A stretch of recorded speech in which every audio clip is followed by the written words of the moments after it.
Всем доброго дня! Меня зовут Кристина Рогозина, и добро пожаловать на мой канал о животных KNP Explained.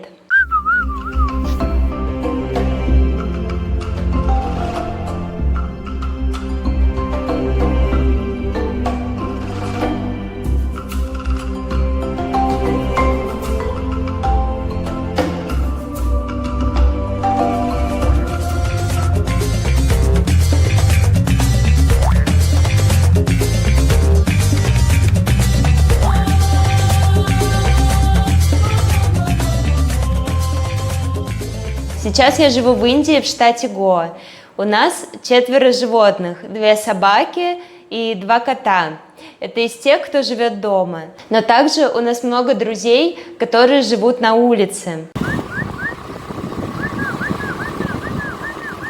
Я подобралась к одной из самых объемных тем. Это тема уличных животных. В Гоа, как я считаю, для них намного лучше условия, чем в городе, в мегаполисах, потому что здесь все-таки деревни и больше природы, больше ресурсов, меньше машин.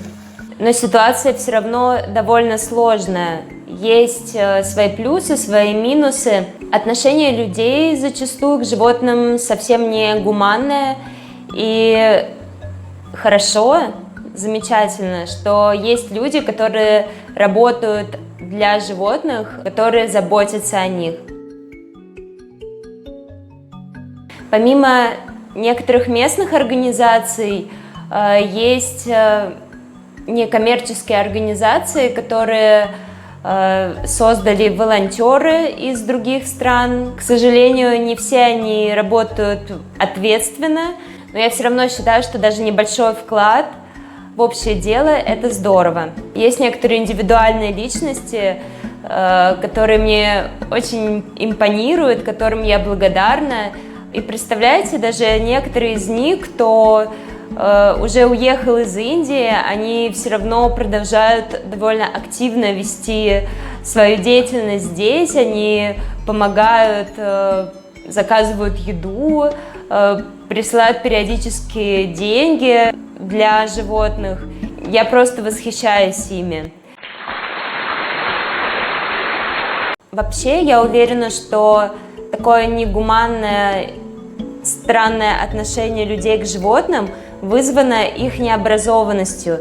Зачастую у людей очень много предрассудков, абсолютно необоснованных, которые просто передаются как сарафанное радио. Например, вот эта ситуация с вирусом, о которой, я думаю, наверняка многие знают, когда люди во всем мире стали выкидывать домашних животных на улицу, потому что пошел слух, что вирус появился от животных в Китае. И вот этот вот страх, запуганность, она перевешивает весь здравый смысл. Я уверена, что такие вещи прививаются с самого раннего детства. Конечно, мы перенимаем все наши знания, стратегии от родителей, и поэтому я считаю очень важно в детстве позволять ребенку взаимодействовать с животными. Мой молодой человек, Нипун, недавно мне сказал, что он всегда любил животных, но так как у него никогда их не было, для него не было особых различий в их характере, в их особенностях.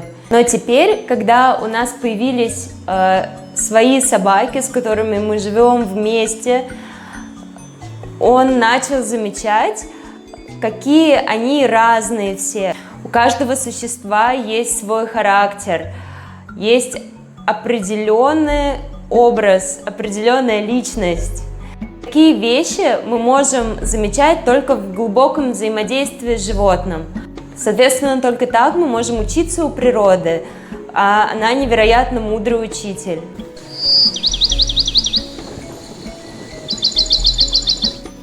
И, конечно, очень важен личный пример.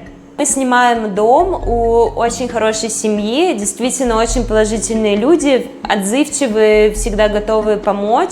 И они по-доброму относятся к животным. У нас не было с ними проблем, потому что не всегда ты можешь найти дом, с такой большой пушистой семьей.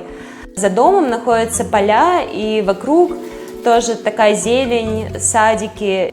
И мы выпускаем периодически наших собак. Так вот, изначально у соседских детей был такой испуг собакам, то есть когда они видели, что они выходят на улицу, они с визгом разбегались, прятались у себя на крыльце дома. Но при этом, когда наши собаки сидят на веранде, они пытаются с ними коммуницировать, что-то им кричат. Их интересуют животные, но они совсем не знают, как с ними общаться. И здесь мы живем уже почти год, и все привыкли к собакам, собаки, соответственно, привыкли ко всем людям вокруг. И я вижу, как соседи периодически могут угостить чем-то наших подопечных и даже погладить по головке. Это что-то вообще немыслимое, то есть я даже не вижу такого отношения обычно к своим собакам у людей. И вот эта фишка, она точно работает про распространение положительных энергий, которые мы несем в мир. Они действительно распространяются, потому что мы все друг на друга влияем. Недавно я наконец-то услышала в одной из лекций одного специалиста по психосоматике. Его информация с более научными, фундаментальными основами.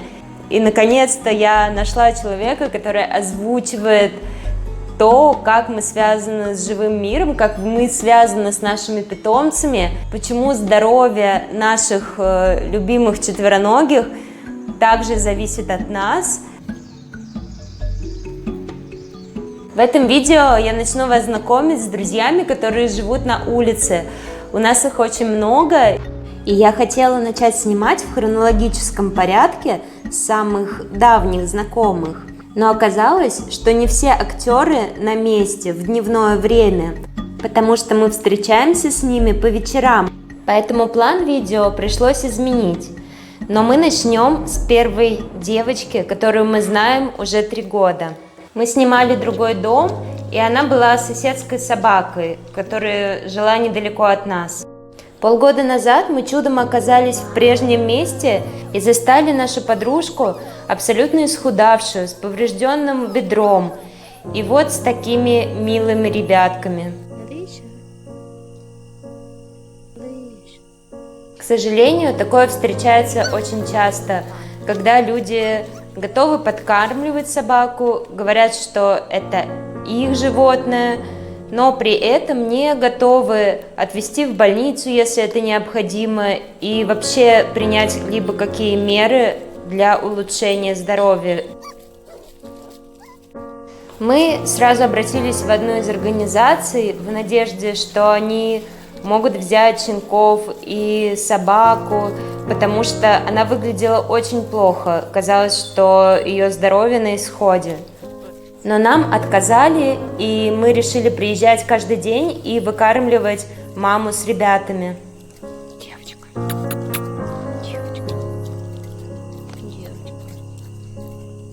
Их было 6, упитанных, кругленьких карапузов. И осталось только 3. 2 исчезли без вести.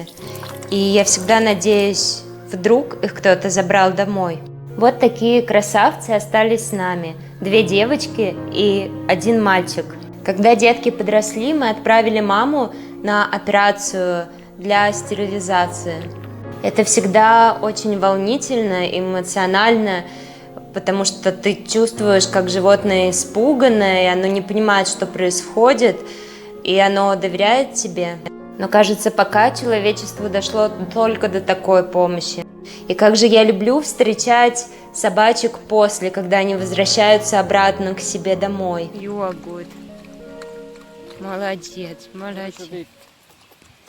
Здоровье девочки наладилось, и теперь у нее есть такая дружная семейка. Привет! Ты чего не идешь? Где остальные? Эй, from where you running? Привет! Привет! Каждая встреча наполнена такими чистыми, искренними эмоциями. И это как раз еще одна тема про взаимообмен. между нами и животными. Даже если настроение было не очень хорошим, сразу все забывается, когда ты видишь эти танцующие хвосты, радость в глазах. Когда ты видишь положительный результат своих действий, это невероятное счастье.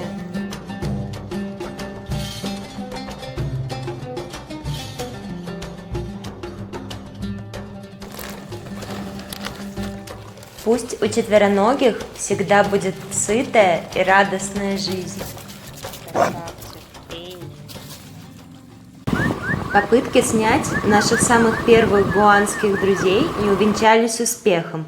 Всегда был только этот слоненок на месте, поэтому оставим эту затею для следующего видео. Первый месяц карантина, и мы везем этого ангелочка к доктору с поврежденной лапой. Рыбный базар – это еще одно место, где живут несколько поколений собак и котов. Не знаю, о чем думают люди, но почему-то они активно свозят туда щенков и котят. Новичкам, конечно, непросто, их не всегда принимают, и немногие выживают. Кого-то из живности вылавливают организации для прививок и для стерилизации. С кем-то удается договориться и сотрудничать, чтобы отправлять тех, кого ты знаешь.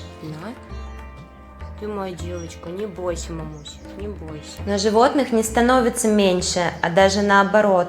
Вот эта тройня ночевала у нас одну ночь, пока Рани из организации I Love Dogs Goa и Соня Cat Sanctuary не нашли им передержку. А это еще тройня, которая была выброшена.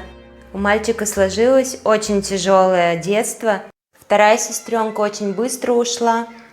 И только эта девчуша осталась с нами. Через 1 неделю братика сбила машина, так как главная дорога находится рядом.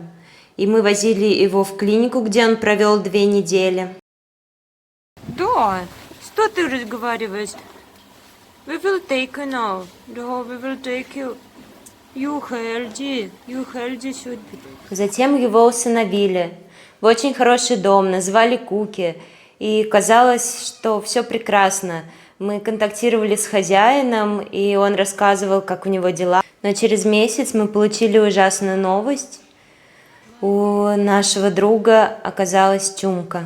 Хозяин не собирался сдаваться и возил мальчика к доктору, и приводил доктора домой. В общем, наблюдение шло очень долго. Мы навещали малыша и верили, что все обойдется. Мне хочется снимать добрые, позитивные видео, но когда погружаешься в жизнь уличных животных, эмоции бывают очень разные. И какие-то ситуации действительно очень сложно принять. Потому что они все настолько искренние, они настолько добрые, они доверяют нам, людям. И действительно настолько легко жить в гармонии с ними, в гармонии с миром вокруг нас, что просто не понимаешь, почему этого не происходит.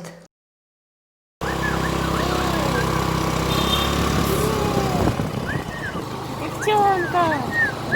Девчонка! Попрыгунья! Ой! Да.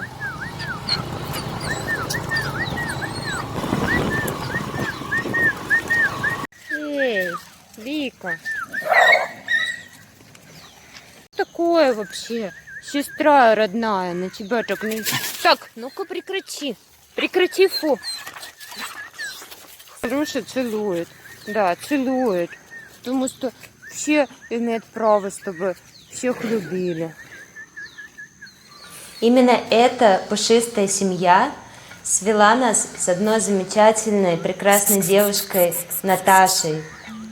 Такая хрупкая, но с таким сильным стержнем, с такой самоотдачей, ответственностью и любовью к животному миру. Мы вместе ухаживали за этими пушистыми Поэтому они выросли такими гармоничными, спокойными, умиротворенными. И у Наташи даже получилось в самый пик карантина вывести свою индийскую собаку домой в Россию, хотя все говорили, что это невозможно. Наташенька и сейчас продолжает помогать и поддерживать своих любимцев, а также познакомила нас с еще большим количеством волшебных людей. И я безумно благодарна Вселенной за такие встречи, которые мотивируют, вдохновляют и поддерживают. В следующем видео я расскажу про еще одну невероятную подругу Наташи, Лену, и покажу ее друзей, о которых она продолжает заботиться, даже не находясь в Индии. Я абсолютно уверена, что о таких людях, такие примеры нужно показывать другим и рассказывать о них больше. Для себя я поняла, что чем больше бескорыстных и отзывчивых людей встречаешь, тем больше чувствуется любовь и доброта Вселенной, целого мира.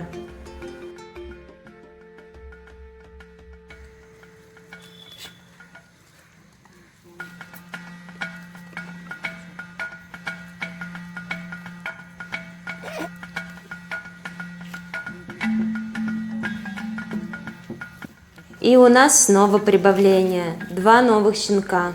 И всем нужна ласка и любовь, независимо от возраста.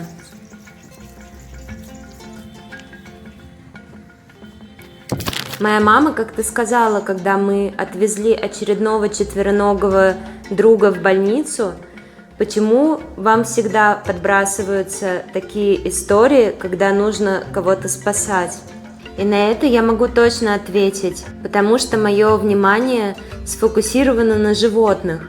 Мы просто замечаем то, что другие не видят. Я могу не заметить знакомых, которые стоят прямо передо мной или проезжают мимо, потому что мой взгляд всегда направлен вниз на собак и котов, либо наверх на птиц и обезьян. А такая любовь и интерес к животным от тебя, мама.